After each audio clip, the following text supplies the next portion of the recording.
Ho ho, holy shit. Yep, I am back, ladies and gentlemen, back with a new video before Christmas and before New Year. So, the question that is on everyone's lips, what was the match of the year? What were the top 10 matches of the year? Well, that is what we are about to discuss. What's up, wrestling fans? My name is Aaron and this is Wrestling by Waldridge.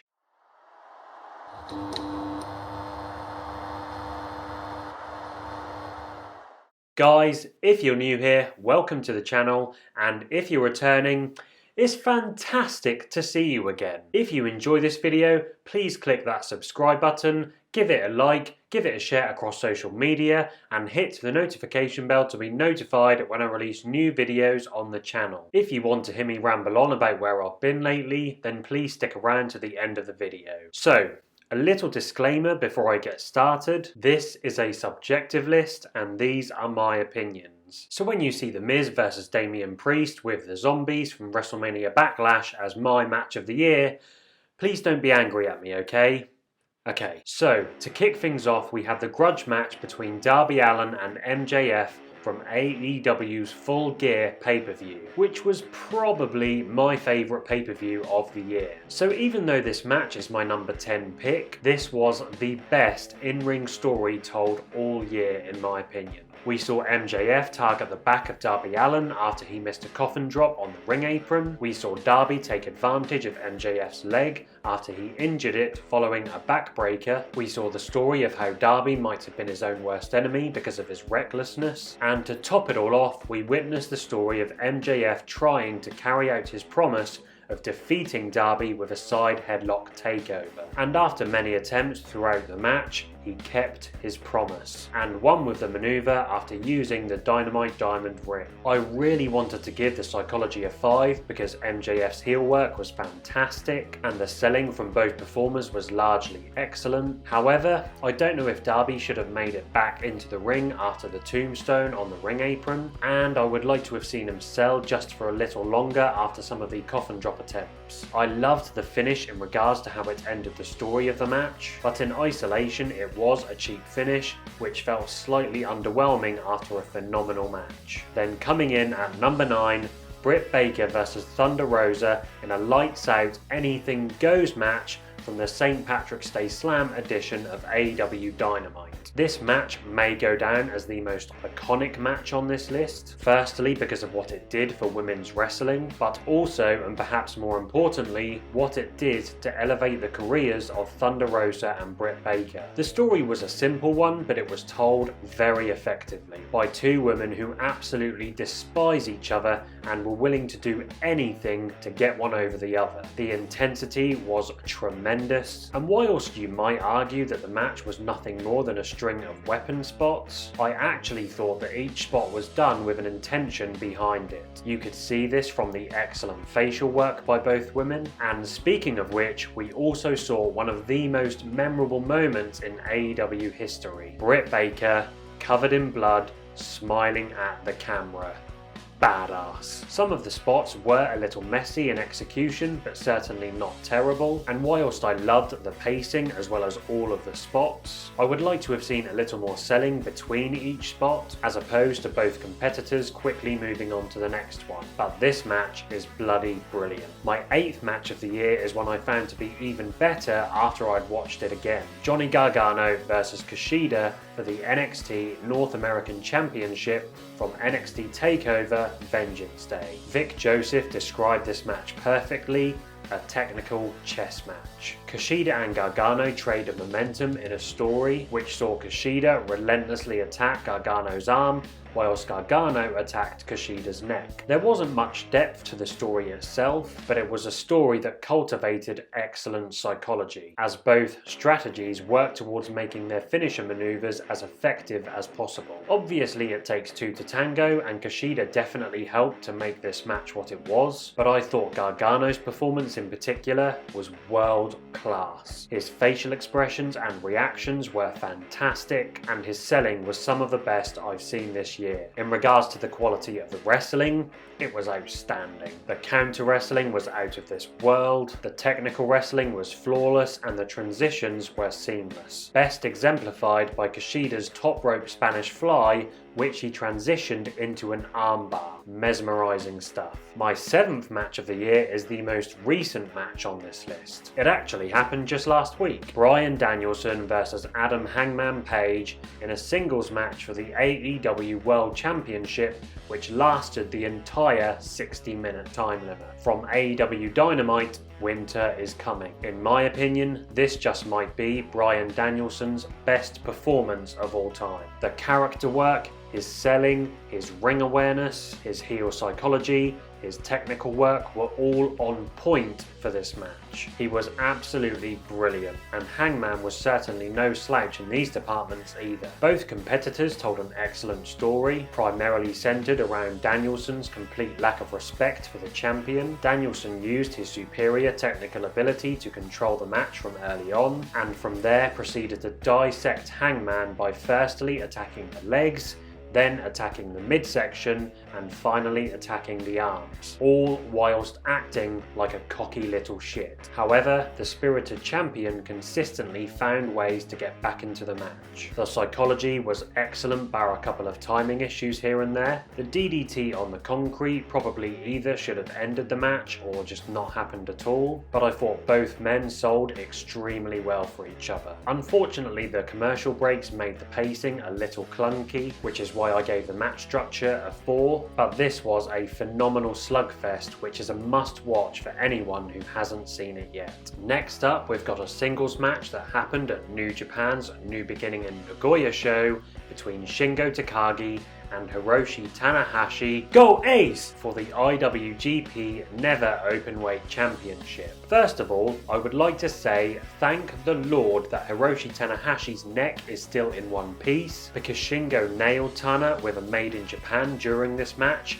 and he dropped him right on his head. It looked very nasty. The story of the match started off with Tanahashi slowing the pace down and immediately targeting the left leg of Shingo in order to counter his explosive intensity. I really enjoyed seeing a much cockier side to Shingo. He taunted the Ace with disrespectful poses, alongside provocative kicks to his head, and as the match progressed, he continuously goaded Tanahashi into matching his aggression. But Shingo got more than he bargained for, as Tana withstood all of his offense and managed to win the match through his own perseverance. Similar to Gargano's aforementioned performance, Shingo's selling of his leg was honestly some of the best selling I've seen all year, and whilst the pacing of this match was probably too slow for too long to begin with, when it picked up, it picked up. It's a magnificent match, which for me just pips their rematch at New Japan's Wrestle Grand Slam show. Coming in at number 5, the final match in what I think has been the feud of the year between Edge and Seth Rollins inside Hell in a Cell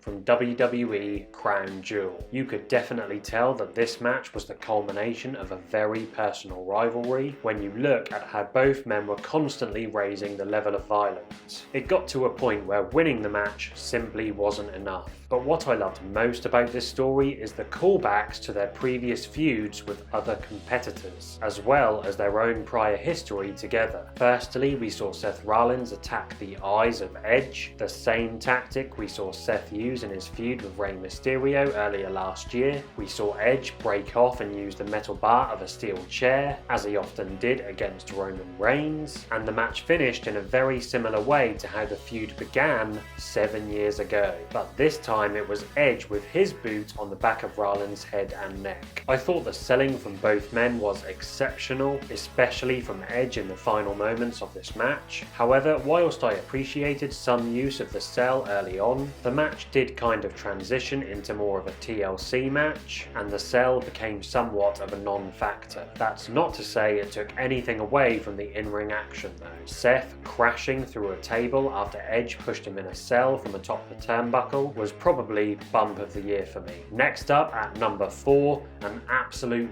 war between Walter and Ilya Draganov for the NXT UK Championship from NXT TakeOver 36. Whenever I watch a wrestling match, I will always want it to resemble a legitimate fight, because that is what wrestling is supposed to make me believe. This match was as legit as you are ever going to get. As we've come to expect from these two competitors, it was brutal, it was stiff, the intensity from both performers was on another level, and Dragonov's chest looked like mince meat when all was said and done. This match was the final hurdle in Dragonov's journey to finally claim the NXT UK Championship. Draganov demonstrated a lot of resilience to survive the Ring General's onslaught, but the challenger was relentless in his pursuit to win this match. And in stark contrast to their first meeting, by the end of this match, it was actually Walter who was looking to survive Draganov. I do think the match was slightly rushed to the point where some of the bigger moments needed more time to breathe afterwards. Perhaps the match could have been a little longer in that respect, but this match was simply sensational,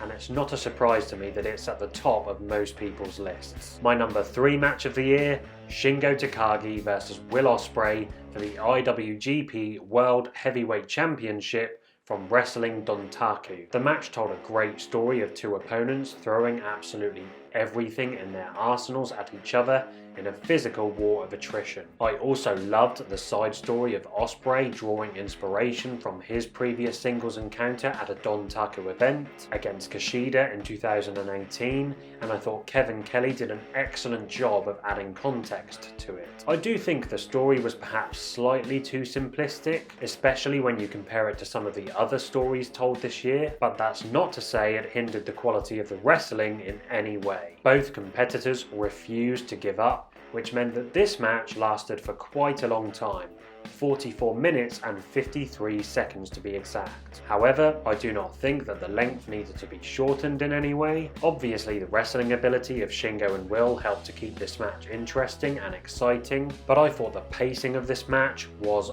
masterful. Both men worked at a steady pace, but would constantly increase the tempo in short bursts throughout the match. Loved the selling, the fans were fully invested, and the finish was awesome. Ospreay used his mentor turned rival's finisher, the Rainmaker, connected with a hidden blade to the face, followed by a Stormbreaker to retain the title. What a match. Then coming in at number 2, the big triple threat match from WrestleMania 37 for the Universal Championship between Roman Reigns, Edge, and the man who I think is the wrestler of the year, Daniel Bryan, or Bryan Danielson. The story of this match was multi-layered. It placed a lot of emphasis on the fact that Roman could have lost the match without being pinned. The interference from Jey Uso has split opinions on this match, but I think it made a lot of sense in regards to that particular story. It made Roman look smart for taking advantage of the stipulation, not weak. I loved how Bryan constantly thwarted Edge's chances to win the match, which was a great continuation from their particular rivalry from the build up to this match, and as a result of this, Edge reverted back to his unhinged rated R persona. Plus, there was the story of whether Roman would tap out again after previously doing so in a singles encounter with Daniel Bryan. But for me, this match featured the best finish of the year. Roman promised that he would stack him, smash him, and pin him, and that is exactly what the Tribal Chief did. It made for a fantastic visual. I really enjoyed the ebb and flow of this match too. The pacing was on the slower side, but it built up to the bigger moments extremely well. I only wish that there could have been a full capacity crowd to witness this one, as I think the excitement was slightly lacking in the first half of the match. So, before I get into my match of the year, I do have some honourable mentions that I did consider for this list. Bianca Belair versus Sasha Banks, Will Ospreay's matches versus Kazuchika Okada and Zack Sabre Jr., Bryan Danielson's matches versus Kenny Omega and Minoru Suzuki, Finn Balor versus Pete Dunne, Kota Ibushi versus Jay White, and TJP versus Josh Alexander. But my match of the year was the Steel Cage tag team match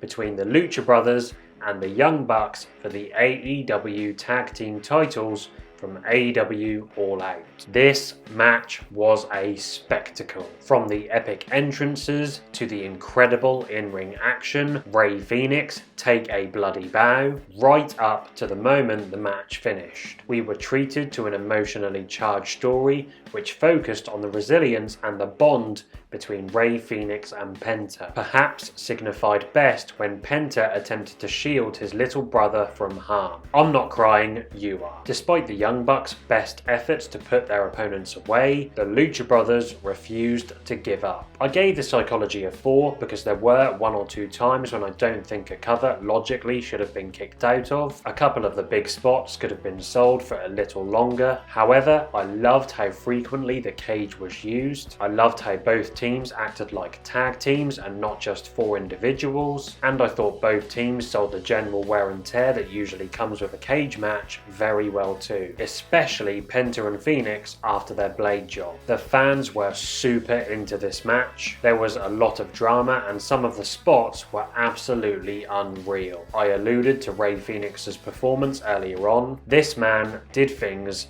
I've never seen before. He's the closest thing to Spider-Man we're ever going to get. He was simply outstanding, and in my opinion he will easily go down as one of the greatest luchadors of all time when all is said and done. It was just a breathtaking match. Kudos to all 4 men.